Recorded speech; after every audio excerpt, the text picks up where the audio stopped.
Hello दोस्तों, स्वागत है आपका एक और डे के साथ में। मेरे भाई अगला जो दिन है हम लोग इसमें पढ़ने वाले हैं अगली यूनिट से रिलेटेड इंपॉर्टेंट क्वेश्चन। जैसे पहला क्वेश्चन क्या है भाई, द सेमी कंडक्टर मटेरियल। भैया सेमी कंडक्टर क्या होता है थोड़ा शॉर्ट में आपको बताते हुए चलते हैं। सेमी कंडक्टर का मतलब होता है अर्धचालक। अर्धचालक क्या होता है, जिनकी चालकता यानी जिनमें जो करंट है वो चालकों से कम आएगा, कुचालकों से ज्यादा आएगा, उसे हम लोग कहते हैं अर्धचालक। भैया क्या कहते हैं, अर्धचालक यानी सेमी कंडक्टर कहते हैं पहली बार। ठीक, अब सेमी कंडक्टर हमने कह दिया, अब रुके रहना एक मिनट।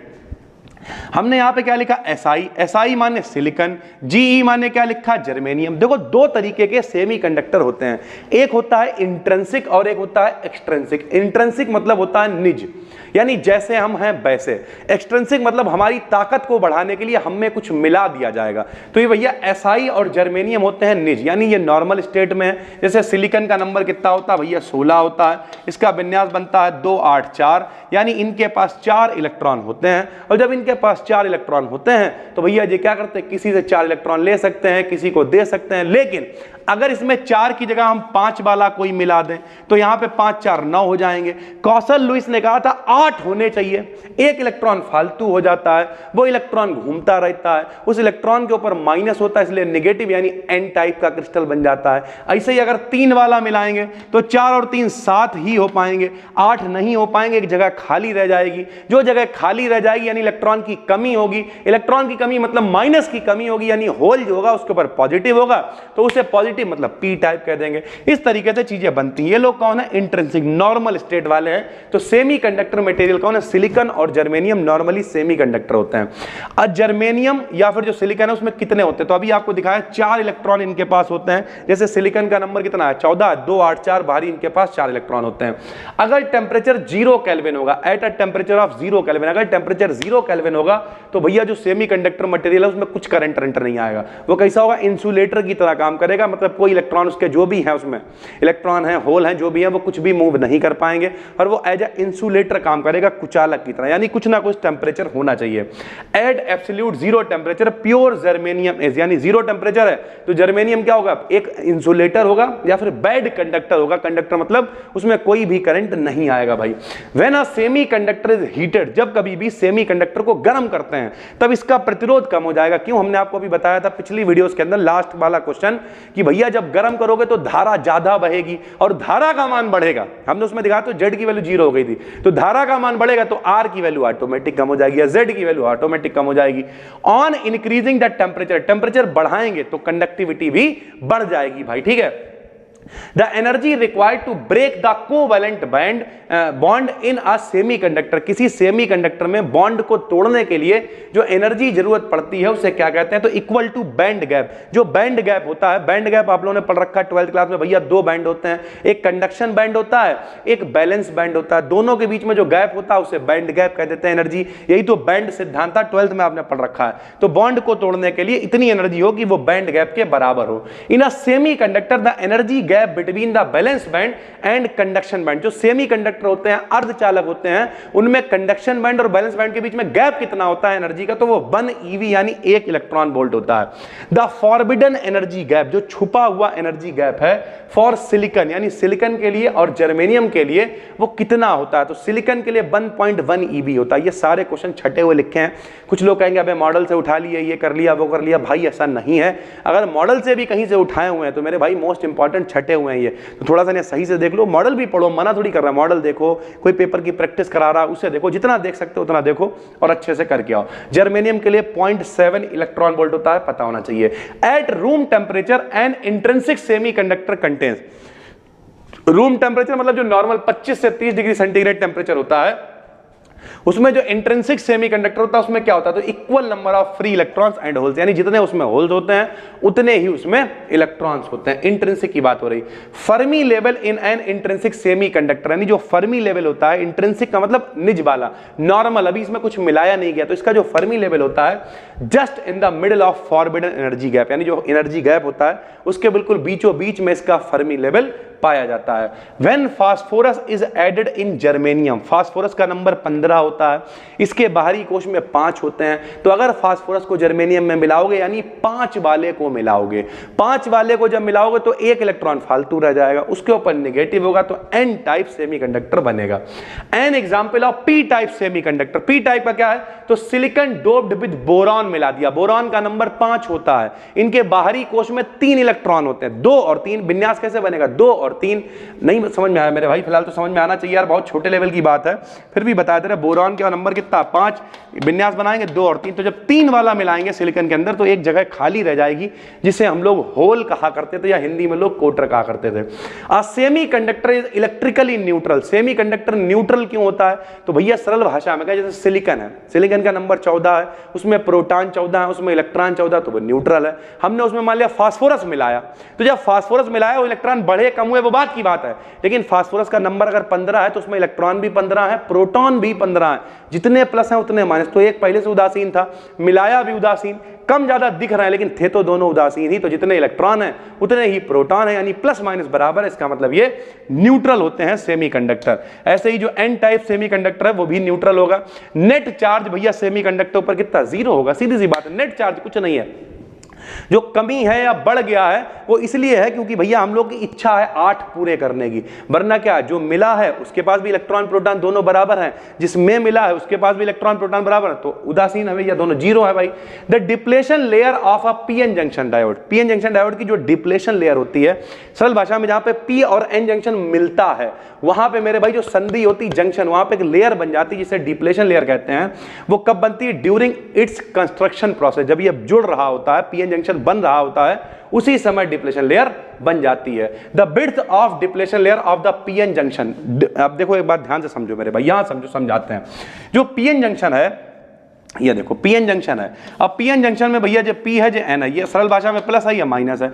जब इसे फॉरवर्ड बाइसिंग का मतलब होता है प्लस को प्लस से जोड़ दो, माइनस को माइनस से जोड़ दो, तो प्लस प्लस से जो लोग यहां होंगे वो इधर जाएंगे, क्योंकि प्लस वाला प्लस की तरफ थोड़ी आएगा, ऐसे माइनस वाला इधर की तरफ आएगा। लेकिन जब रिवर्स बाइसिंग हो जाती, प्लस को माइनस से जोड़ दिया तो जो सब इधर आना शुरू कर देंगे, अपोजिट की तरफ जाते हैं ना मेरे भाई। लड़का हमेशा किसके पीछे जाता है, लड़की के पीछे जाता है, लड़का किसके संग भागता है, लड़की के संग में भागता है। हालांकि आजकल सब कुछ कानूनी है, लेकिन सच्चाई तो यही है भैया, जब रिवर्स बाइसिंग होगी तो लोग दूर जाएंगे और जो डिप्लेशन लेयर है उसकी चौड़ाई बढ़ जाएगी। The value of junction capacitance, junction capacitance की वैल्यू कितनी होती है, तो होती है C बराबर एप्सिलॉन A अपॉन X होती है। In a PN junction diode the forward biasing, यानी जब फॉरवर्ड बाइसिंग होती है तो जाहिर सी बात है पोटेंशियल बैरियर की वैल्यू कम हो जाएगी, क्योंकि करंट बढ़ेगा, दोनों एक दूसरे की तरफ चलेंगे। वेन रिवर्स वोल्ट इंक्रीजेज, जब रिवर्स वोल्टेज बढ़ेगा, जब वोल्टेज बढ़ेगा तो भैया कैपेसिटेंस घटेगा। क्यों घटे, क्योंकि वोल्टेज बढ़ने पर धारा बढ़ेगी, धारा बढ़ेगी तो प्रतिरोध जो है वो घट जाएगा, C का मान जो है वो कम हो जाएगा। When a PN junction is reverse biased, जब पीएन जंक्शन जो है वह रिवर्स बाइसिंग में होता है तो रिवर्स बाइसिंग में धारा का प्रवाह नहीं होएगा, करंट 0 हो जाएगी या बहुत कम होएगी, और I कम होगा तो R बढ़ जाएगा, यानी रेजिस्टेंस इंक्रीज कर जाएगा। उसी तरीके से फॉरवर्ड बाइसिंग में मेरे भाई, the forward biasing of PN junction makes the junction resistance, forward biasing में धारा बहुत ज्यादा बहेगी। फॉरवर्ड बाइसिंग मतलब प्लस वाले को प्लस से जोड़ो, माइनस वाले को माइनस से जोड़ो। फॉरवर्ड बाइसिंग में धारा बहुत ज्यादा बहेगी, धारा जब ज्यादा बहेगी तो रेजिस्टेंस हमेशा कम हो जाएगा। The junction diode equation, junction diode equation क्या है, I बराबर I0 e की power V upon BT minus का 1।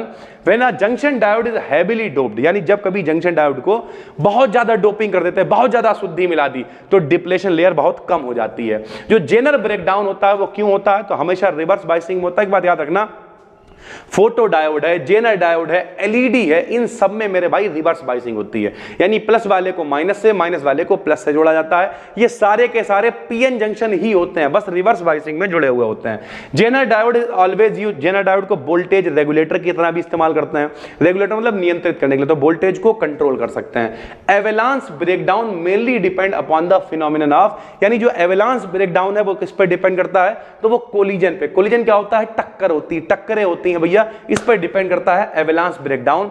जेनर डायोड काहे के लिए इस्तेमाल करा जाता है, तो रिवर्स बाइसिंग में इस्तेमाल करा जाता है, पता ही है आपको सर जी, ठीक है। Zener diode is basically used voltage regulator के रूप में इस्तेमाल करते हैं।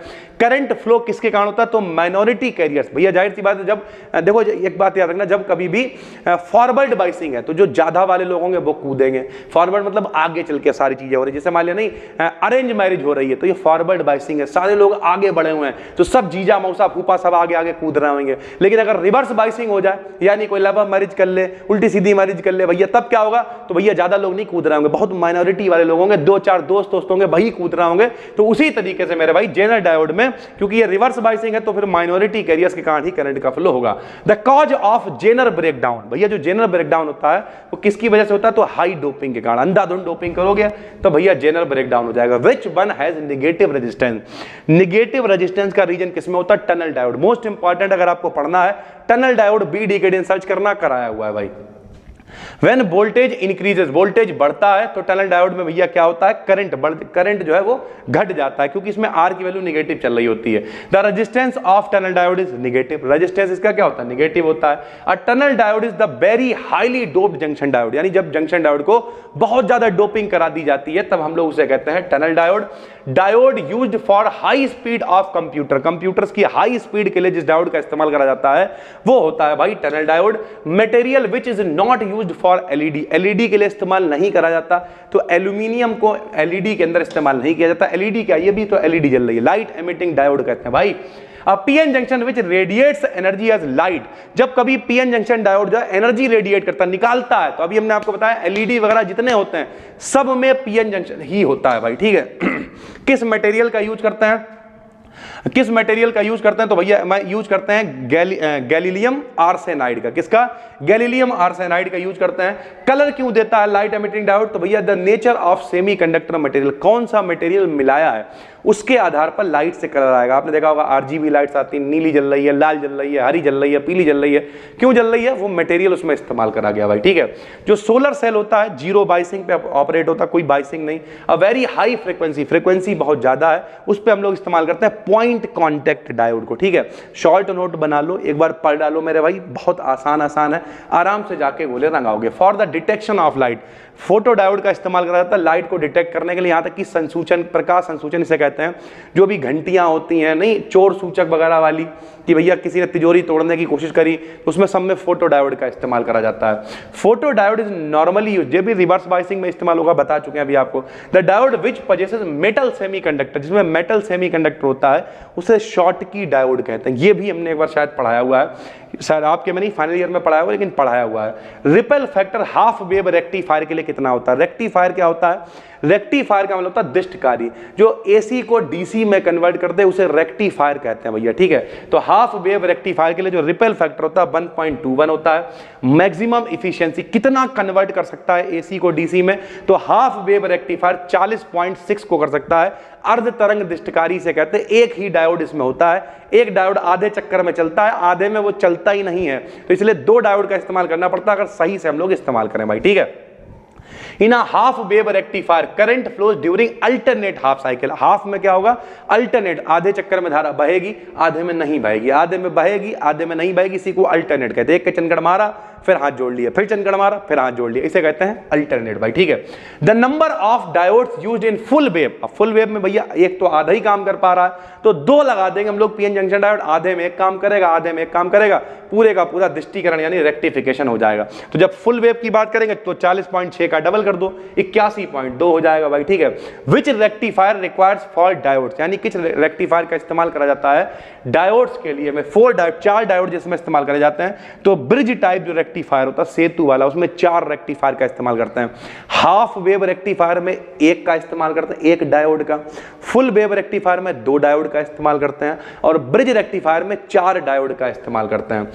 विच उसके बाद है रिपल फैक्टर, ब्रिज रेक्टिफायर के लिए रिपल फैक्टर कितना होता है, तो 0.48 कोर 8 होता है भाई, ठीक है। मान के चलो 4-5 वीडियोस आपको और देने वाले हैं, लगभग आपका पूरा मॉडल रिवाइज हो जाएगा। उसके अलावा कुछ और जो इंपॉर्टेंट मिलेंगे वो करा देंगे। ये पूरा सप्ताह, संडे था कहने के लिए, सुबह पहले ऑफलाइन पढ़ा है, यहीं बैठे हैं, सब कंटेंट पर रिसर्च कर रहे हैं, फटाफट से वीडियोस पब्लिक कर रहे हैं। भाई दाढ़ी भी नहीं बन पा रही, बस एक चीज चाह रहे हैं, इस चैनल को सब्सक्राइब कर लो, ठीक है। एक अच्छा सा कमेंट करके जाना यार, बड़ा हिम्मत, मतलब बड़ा गर्मी भी है, बहुत सारी चीजें हैं और मन करता है घूमने का, सारी चीजें करने का, लेकिन हमारा हमेशा एक ही उद्देश्य रहता है कि जो काम कर रहे हैं वो अच्छे से होना चाहिए, बाकी चीजें तो फिर होती रहती हैं। बस दोस्तों, फिर मिलते हैं, तब तक के लिए धन्यवाद, थैंक यू।